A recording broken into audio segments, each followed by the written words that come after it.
Hello and a very good evening to Certain Future. Today, I'm Sari Das Pesai Season, registration number 01KM30F1128 from Test KM20 will present about my chess assignment.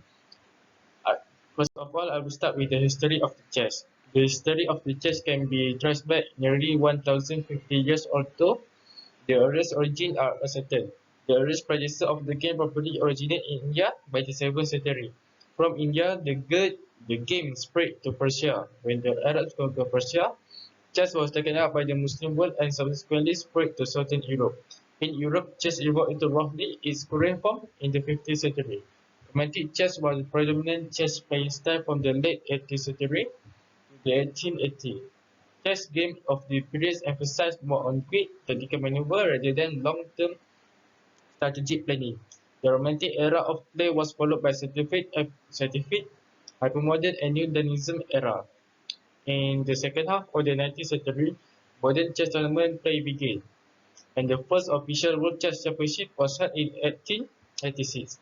The 20th, the 20th century saw great leaps forward in chess theory and the establishment of the World Chess Federation (FIDE).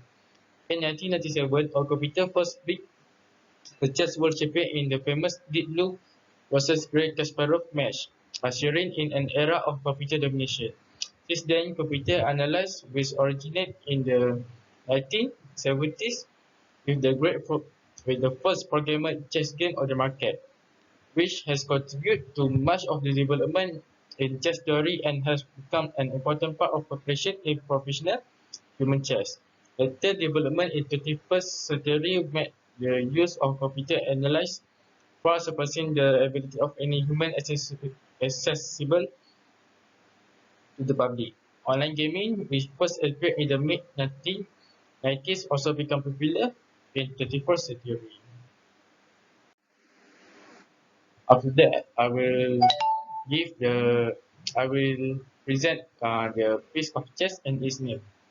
Okay, the first piece is king, second one is queen, third one is bishop, the next one is rook, followed by knight, and lastly pawn. Here I also conclude the rate of moving for each piece in the video from the YouTube. I can show the video because it will take a long time. After that, I will tell you about the checkmate. The objective of the game is to checkmate the opponent. This occurs when the opponent case is in a check and there is no legal way to get it out of check.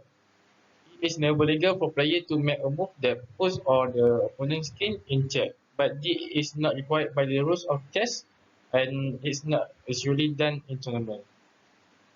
Okay, I will give you one example of the check.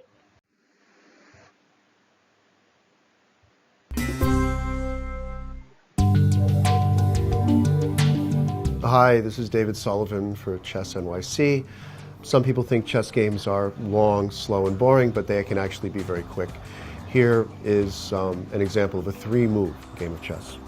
White starts by moving the center pawn in front of his king. He does that to free more pieces. Black does the same. Now, a frequent beginner's move here is to play the queen to h5. White brings up the queen, which develops a piece, and he is attacking three pawns, although only one of the pawns is actually unprotected. Best for black here is to develop his knight and protect the pawn, but he can make some pretty tragic mistakes here. He could play the king to e7, and then after king goes up to e7, which is kind of crazy, you're bringing your king towards the enemy. He wants to be behind his own pieces, and he also blocks his own bishop and queen, preventing them from moving. White can go queen takes e5, check to the black king. The black king cannot go two squares and capture the queen. Nobody can go to this square and block, and wherever the king tries to run, he will still be in check. Checkmate.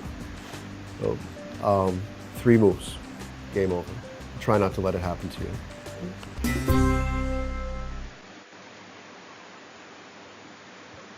Okay.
Okay, for the conclusion, educators and parents have discovered that chess is a wonderful way to teach young children mathematical concepts and important thinking skills that they can use for their entire life. Chess also has connection to standards in the field of language arts, social study, and science. Playing chess also improve our strategic thinking, for we know that chess is a strategic board game, strategy thinking, strategy board game. Strategy thinking will develop as long as you play and willing to learn because no one is born with the skill of strategically thinking. I therefore conclude you don't need to be smart in order to play chess. That's all from me. Thank you.